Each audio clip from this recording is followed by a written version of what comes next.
আমরা বর্তমানে অবস্থান করছি ধানমন্ডি ৩২-এ। এখানে কিন্তু গতকাল থেকে কয়েক দফায় দফায় কিন্তু সাধারণ মানুষ থেকে শুরু করে শিক্ষার্থীরা যারা রয়েছেন তারা কিন্তু এখানে আপনি দেখতে পাচ্ছেন ভাঙচুর কিন্তু বর্তমানেও চলমান রয়েছে।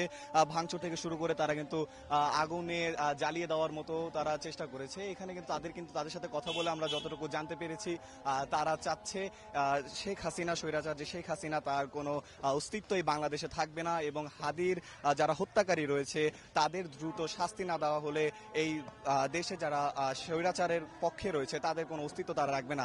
এই মুহূর্তে আমার সঙ্গে দুজন ছাত্র এবং সাধারণ মানুষ রয়েছে, তাদের সাথে কথা বলে জানতে চাই তারা এখানে কেন প্রতিবাদ করছেন।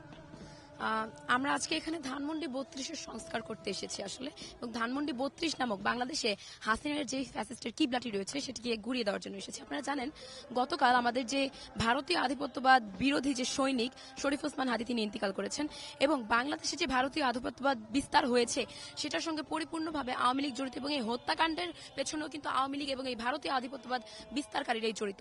তাই বাংলাদেশে ভারতের আধিপত্যবাদ বিস্তারের যে মূল ফটক কিংবা যে কিবলা আওয়ামী লীগের সেটিকে এখন পুরোপুরিভাবে গুড়িয়ে ফেলতে হবে, এবং আমি মনে করি এর মাধ্যমে শরীফ ওসমান ভাইয়ের যে শেষ ইচ্ছা সেটা পূরণ হবে, এবং পরবর্তীতে আমরা আর কোনো বিপ্লবীকে হারাবো না ইনশাআল্লাহ।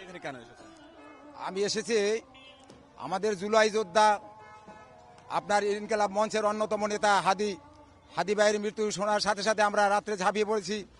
হাদি ভাই শুধু দেশের হাদি না, এ সারা বিশ্বের একজন আইকন হয়ে দাঁড়িয়েছিল। এই সারা বিশ্বের সে একজন অন্যতম নেতা হইতে যাচ্ছিল, কিন্তু ভারত এটা পছন্দ করে নাই। তাই ভারতের ক্লিন মিশনের মাধ্যমে ওনাকে হত্যা করেছে। ভারতেরা এইভাবে অনেক আরো লিস্ট করে রাখিছে।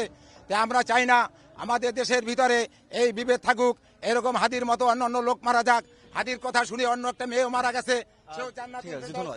যেমনটা শুনলেন, আসলে এখানে কিন্তু শুধুমাত্র ছাত্ররা নয়, সাধারণ মানুষরাও কিন্তু বিক্ষোভ করছে, এবং যে শেখ হাসিনার যে বাসভবনটি রয়েছে ধানমন্ডি ৩২-এ সেটি কিন্তু তারা শেষ করে দেওয়ার যে পরিকল্পনা এবং ভাঙচুর থেকে শুরু করে তারা আগুন জ্বালাচ্ছেন। তো এই ছিল আমার কাছে ধানমন্ডি ৩২ থেকে সর্বশেষ।